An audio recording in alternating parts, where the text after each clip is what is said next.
Welcome back. Our next panel, Unlocking 21st Century Opportunities for Girls Through Computer Science Education. Kelly Hoey, Chief Marketing Officer at Curio. Jamie Miller, Senior VP and Chief Information Officer at GE.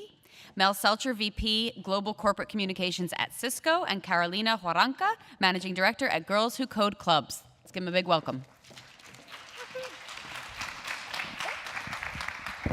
Thank you. And with 30 minutes to cover a topic that I think we could have been here all day talking about, we're just going to jump right in. And I'm going to jump right in with, we're talking about this a lot. This is coming up at conferences with women. This is coming up at conferences focused purely on technology. It was the conversation on a flight I took from San Francisco to London with British Airways, where we were hacking this problem.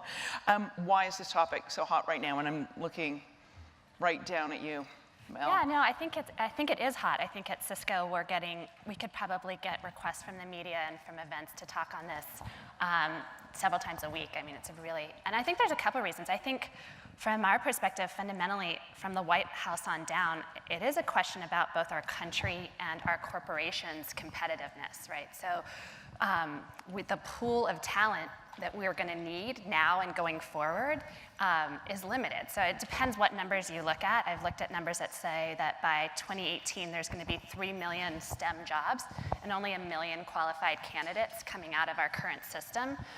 For CS specifically, I looked and saw that in 2020, we expect 1.3 million computer science jobs, a demand for that in our economy, and only 400 qualified candidates graduating. So for our country's competitiveness and then our corporations' competitiveness, we need the pipelines, we need the qualified candidates to do this. And if you look at the numbers, women are I think about half right now. Only 24% of women are in STEM jobs. If we could increase those numbers, our pipeline gets a lot bigger automatically. So I think a lot of numbers, a lot of stats right now, but I think it boils down to just every job is going to be a tech job, and so how we create the qualified candidates for our countries and our companies' competitiveness. Yeah, I totally agree with that. I mean, shortage of people generally, women disproportionately represented, and when you look at the fact that 47% of the workforce is women, and then you look at the representation in the STEM field, 25% in math and science, 11% in engineering, and look, only 3% of girls graduating from high school today choose a computer science degree to major in. So you look at those things, there's a huge opportunity to shift the numbers and really bring up that representation, bring better and more diverse discussions and workplaces to bear, which I think statistics have shown us that we get a better output when we do that, but then it really solves a more strategic issue, both for companies and for the country. Mm-hmm. And the reality is that it starts early, right? It's beyond that first year in college. You need to be making the decision and see computer science as an option, and that's what we do at Girls Who Code. We're essentially taking that young lady who wants to become a doctor or a lawyer and kind of translating that passion into computer science and realizing that building technology, she can potentially solve and create a cure for cancer. So it starts early, and then recognizing that companies are now seeing that pipeline early on and funneling them into internships and potential jobs. Well, I would say some of the conversations that have been happening as part of the S.H.E Summit have been around, women and wealth and employment. And when you think that this is where the future is with jobs, this is where the future is with well-paying jobs, getting more women into it, and this is how important it is. Because we're dealing with a pipeline issue that starts, as Carolina so accurately pointed out, very early. Dream about becoming a fill in the blank, fire person, we'll be gender neutral there, ballerina, whatever it may be. Like, how do you get people to dream about being, computer scientists? And we've got a, say, pipeline issue of how do we keep women in college in these jobs? How do we keep them in corporate jobs? That's a big pipeline in 25 minutes to cover. I want to focus really on what's going on in the corporate world, given that role models are so important. And Carolina, why don't I start with you in terms of Girls Who Code, and for people who don't know what Girls Who Code has been in terms of its inception and how it and regionally, because I do want in the course of this time for you to talk about where you're going with Girls Who Code, but what you're doing right now and that importance of those role models. Great. So Girls Who Code is a national nonprofit that's trying to close the gender gap in the technology and computing fields. We want more women. Women are, purchasing making decisions 85% of the time in their purchases. We need to be building our own products. And what we do at Girls Who Code is essentially have what we consider two product lines: a summer immersion program that is at top companies like GE, Intuit, Adobe, Microsoft, Twitter, Square, and we're actually taking young girls from their communities and taking them to those companies. So what we think is so powerful is that corporations see this problem and they're trying to solve it by having their own developers. And in many cases, women are serving as instructors to implement our curriculum. And we think that's really powerful because that ties into your topic of changing the dynamic of what a role model looks like. Because I think, we see shows like Silicon Valley, don't get me started on what you see, in Forever 21 with, I'm allergic to algebra t-shirts. That's an image problem, right? So in order for us to be successful at Girls Who Code, we have to bring in the right companies and role models so our young women can see what they can aspire to be in the future. That's great. I'm gonna look right at you, Jamie. So, GE, you've got some pretty incredible numbers. You may say it's not good enough yet, but in terms of what you're doing, talk about what your numbers are right now in terms of women in engineering, and what it is that you think is part of what's making that work in terms of women finding engineering as a career and GE as a place that they want to stay and work. Okay, so first of all, I should just say that between engineering and computer science, that represents probably half of GE's employees globally. So it's a huge, we're a huge technology-based company, and we've got a deep vested interest in growing the space here and growing the pool of candidates. But specifically in information technology, which is where I am, 25% of our workforce globally is female. 32% of my leadership team is female, and more importantly, the percentage of information technology leadership program folks, those are folks coming right out of college that we train, that's at 32% too. So we're really trying to change those numbers. And I would tell you, for seasoned people, we've got a lot of, first of all, we're very much a meritocracy. I mean, we're a very fact-based culture. This isn't about, who knows who. It's very much about just doing the right thing for the company, and people get rewarded for that. And so I think there's a lot of gender equality in that equation to begin with. Secondly, we spend a lot of time with what we call our diversity networks. And we've got a very powerful women's network of females in different offices, different businesses, and different locations around the world. And they form communities, and they really help each other. And that, coupled with the chairman on down view that every slate that we put together has to be a diverse slate. I mean, those types of things really seep into the culture. And so it's just very much a cultural thing at GE, which we're really excited about. But, building on what Carolina said, which I think is so important, we also invest a lot in trying to help our communities grow bigger pools of girls to ultimately go into the profession. And so, I'm biased because I'm on the board of Girls Who Code also, but we've got GE Girls, which is really where we've paired up middle schools around the country with universities, and we run week-long immersion programs for middle school girls where we pair them up with a female mentor from GE who's in a technical field and really just kind of show them programming, electronics, different things, and really make the link for them between how doing those sorts of things can save lives because you invent a CAT scan, how doing those sorts of things can power an airplane through making jet engines, and getting people to really use their creativity and imagination, right, can really then help spark an interest that can pull them through and ultimately help. Yeah, and I think Cisco and GE share a lot of, as corporations, we share a lot of best practices, so a lot of similar programs. One thing that we saw happen recently at Cisco is the men created their own diversity group for inspiring women in diversity. So it was sort of we had a lot of the women's networks, we have really powerful women's groups, but we had connected men start with the mission of helping this cause, which is why I think this conversation and the fact that we are having this conversation so much is a really good thing. I think sometimes we have conversations and it feels like we're talking and not affecting change.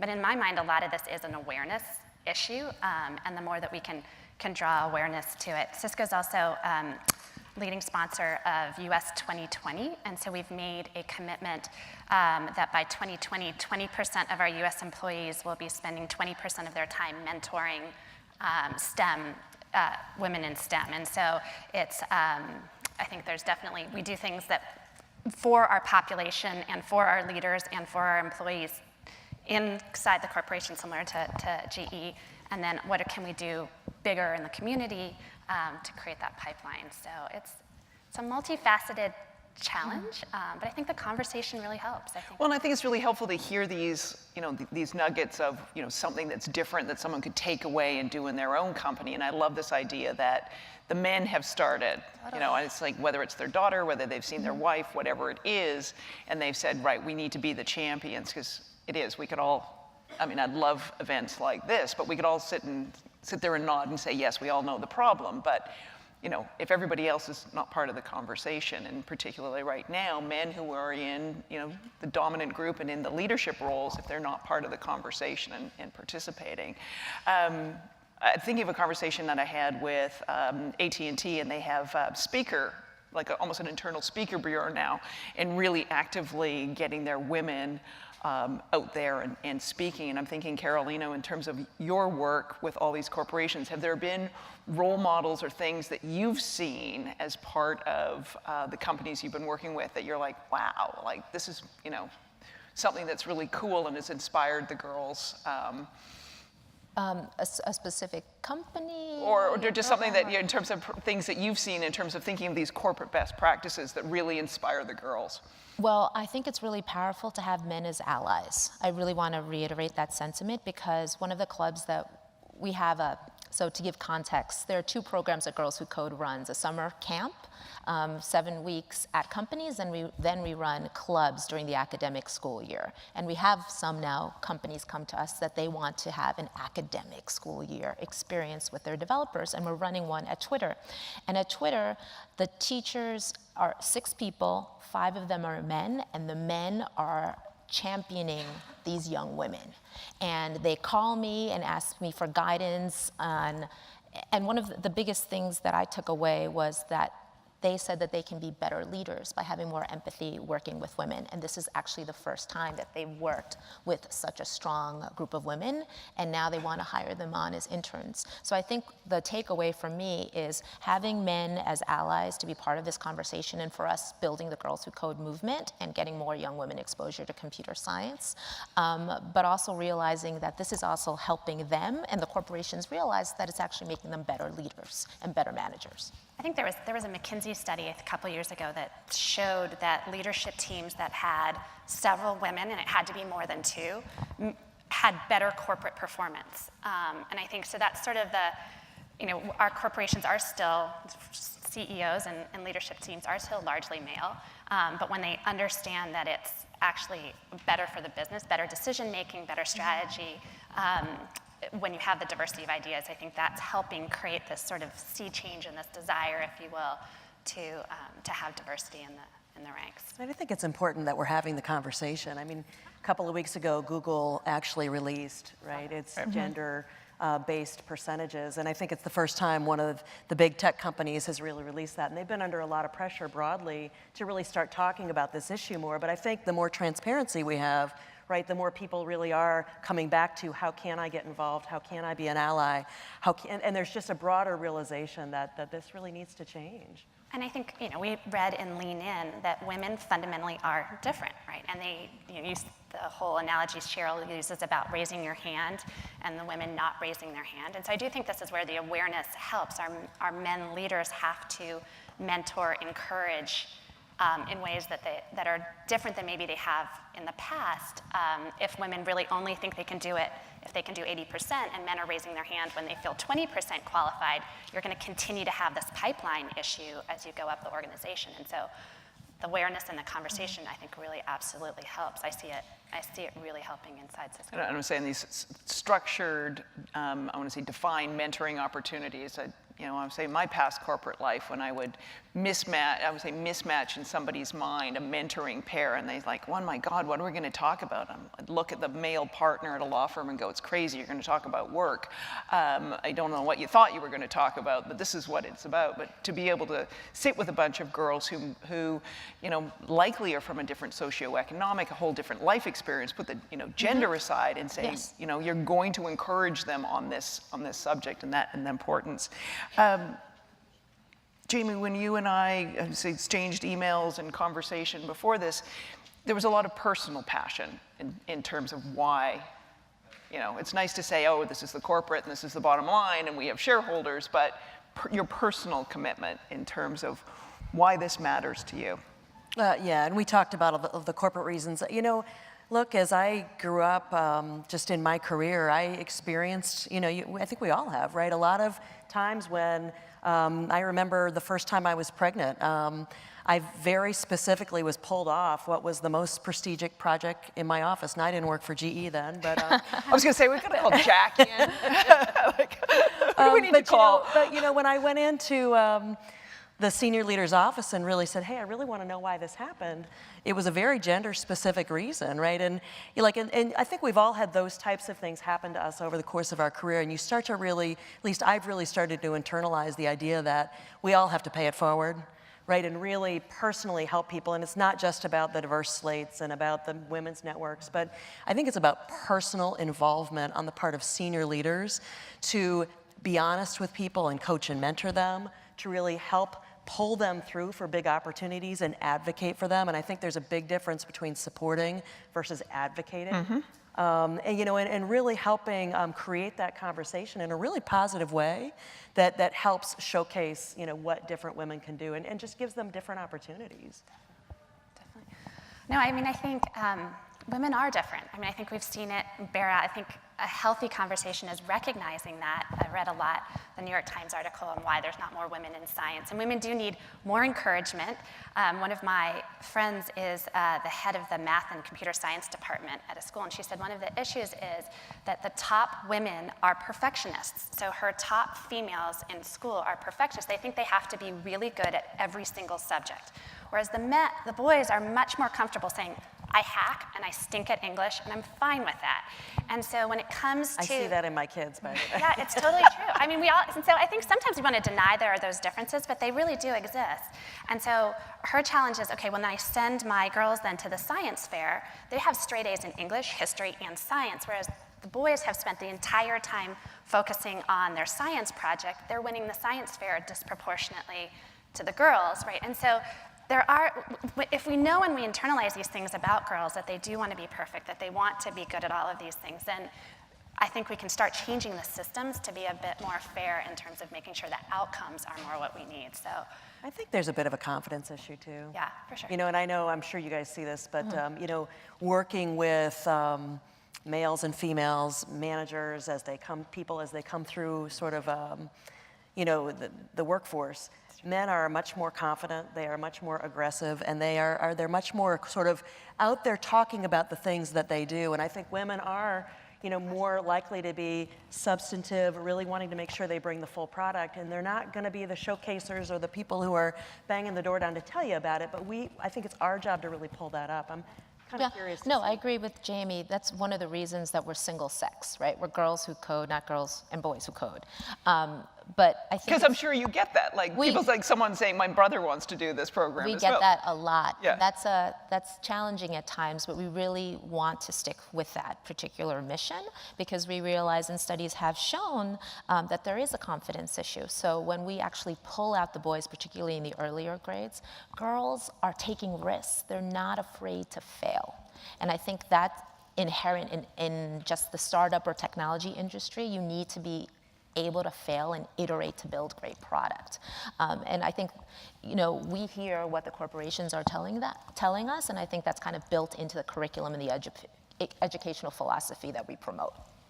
I mean, are you doing things within the company? Because I think this, you know, in terms of talking about girls and computer science and role models, you need these women there who are confident and empathetic. Are the things that you're doing in terms of women's leadership beyond that, I want to say the diversity programs and things like that, like are things specifically to kind of, I want to say, ensure that we as women regain that confidence. I sort of think the confidence I had when I was a kid, and then somehow after turning 40, I was like, oh, screw it. If someone doesn't like what I have to say now, too bad.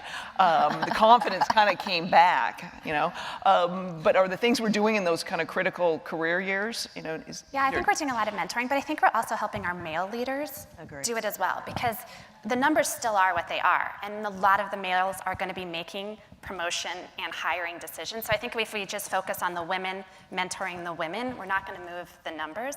So we have a lot of executive level sponsorship programs. So it's not just mentoring, it's sponsoring, but we're really pulling the male leaders into that as well. And there's great excitement and great interest from John Chambers on down to do that, and I think that's helping. I think personally, I see within my organization a lot of when women get into the family age, that's where we lose a lot of them, because tech is high-paced. We're a pretty high-paced organization, so a lot of reaching out and helping women understand through the flexibility that Cisco offers, through other things, that you can do both. And so I think there's a high touch and a personal touch, but I think it has to be the men and the women leaders doing it together. Yeah. I want to say then the 9 minutes we have left, I want to keep Claudia happy by staying on track. If you were going to give someone in this room, kind of like a tip, and think about it in terms of how they're going to keep or attract, you could take it from either angle, someone into their company, or to put that firm hand on the lower back of some woman to keep her in the tech game.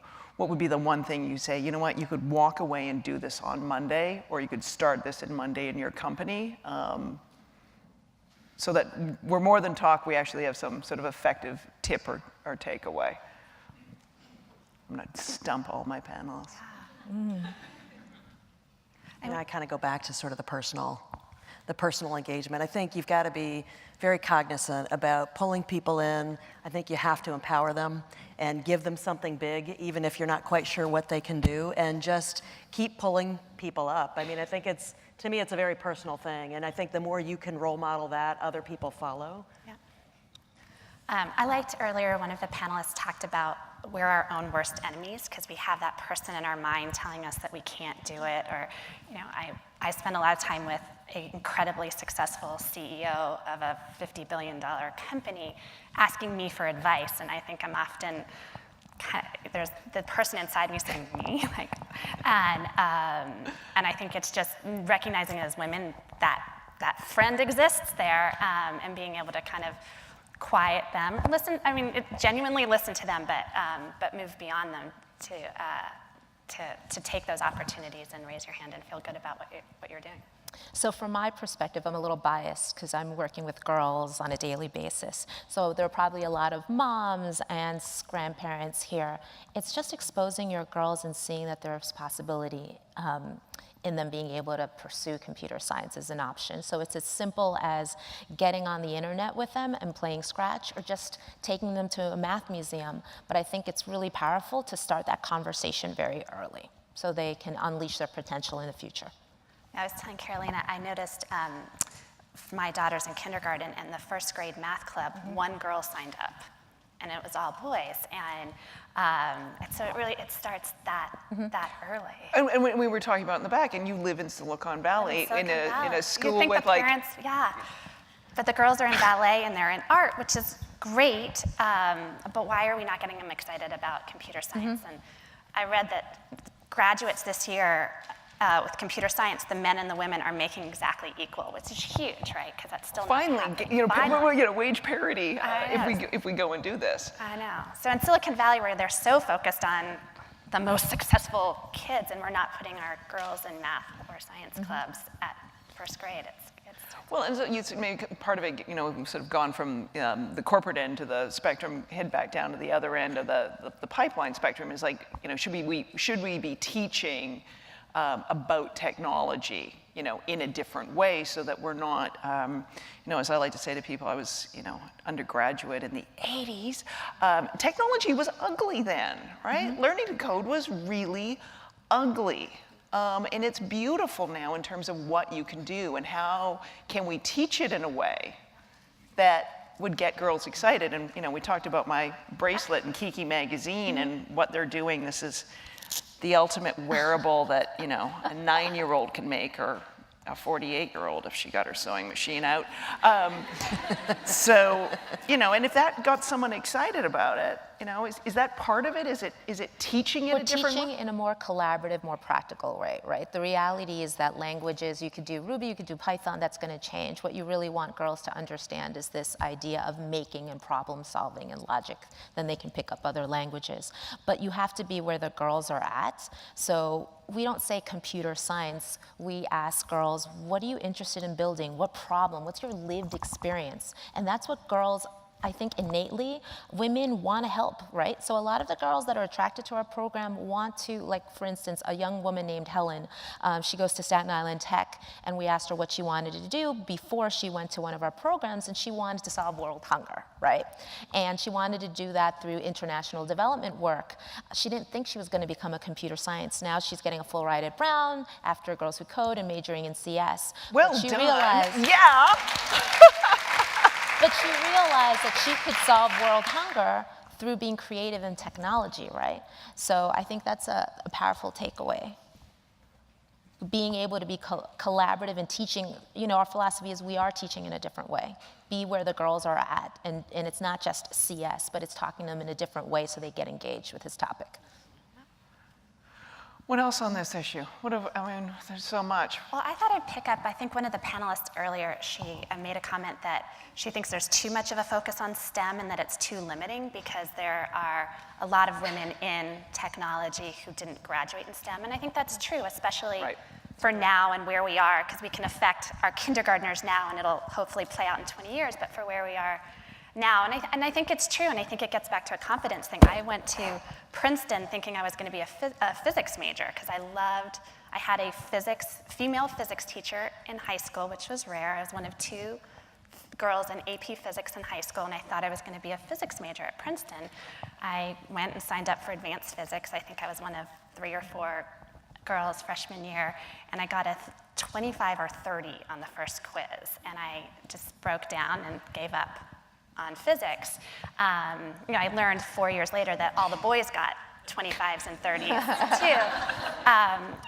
And we're like, oh shit, those are the guys out doing stuff in physics now, and they got 25 or 30 on their test? And God, now we know why there's no, sorry. 25% out of 100.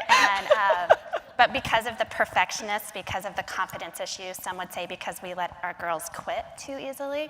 But I am back in tech, and so I think I think it's a confidence thing. I think there are a lot of women who maybe didn't have tech backgrounds or got out of it and can get back into it. So I think there's a lot of positives that we're seeing in the conversation. I think this. So you're going to start coding with your daughter? I am so excited to code. We're going to start Scratch, and I'm so excited to start coding. Well, I would say download Hullabaloo, and download, Hullabaloo, and what other one on here is, what am I thinking? Hopscotch. Oh. Yeah, in terms of some great apps and things. I want to say, Jamie, some final thoughts? Final thoughts, I guess what I'd probably say is I think all the issues we're talking about exist in all of us, and we sort of get better and better at managing them as we grow in our careers and as we pass the age of 40, right? But, I can It gets better. But even, I laughed earlier this year because, I guess about a year ago when I took this job, so I'd gotten this big promotion and we were presenting to the GE board on something, and I had just read the Lean In book, right? And you guys probably all remember that first story in the book about the woman sitting against the wall instead of sitting at the table, right? So we go into this boardroom, we go to present on this topic. It's my topic to present. Guess what I did? Right? I went and sat against the wall and let all my male colleagues, who worked for me, by the way, right, sit at the table with the board. And I had this epiphany right there, like, wait a second, this is exactly what the book talked about, right? And so, I think we always have to be sort of vigilant in our own minds, right, about not only helping ourselves think differently, but then extending that to kind of what's around us, too. I want to say I'm recently with a group of women and feeling that, the fact that we're sitting here, we live in New York City and we're sitting on this stage in front of this group of people and feeling like, okay, I am very privileged. I had, you know, a secondary education. I got a university education. It was not a, you know, it was a choice. It was an option I had and it was open to me. And so really feeling that, you know, responsibility, and whether I wanted to hide in the back corner against the wall in a board meeting saying, no, I've got a responsibility to sit there at the table to bring and pull other women in. Other final thoughts? Well, I think we were just talking in that there's this, I sat through this morning and there's all the startups and the entrepreneurs, and that's exciting, and then there's sort of the big old established companies. That all the startups should become in the future, Yeah. yes, so we're not just But I startups, think- we're companies, yes. But I think for women in careers, GE and Cisco's of the world are actually really interesting. I think we talked about, we probably employ 500 million people between our two companies directly and indirectly, and it's 200 billion in revenue. So I think there are also really interesting opportunities for women kind of still to make a difference in the big, more established companies that are. So, no, I'm gonna say the big companies keep doing what you're doing, so We we want have all the the talented people to apply at Cisco Well, and GE. yeah, well, the startups in the room don't need to hear me on startups because that probably scared them before. I want to thank my panel so very much. It has been a pleasure to hear you ladies and to get to know you and to gain your insights more importantly, so thank you.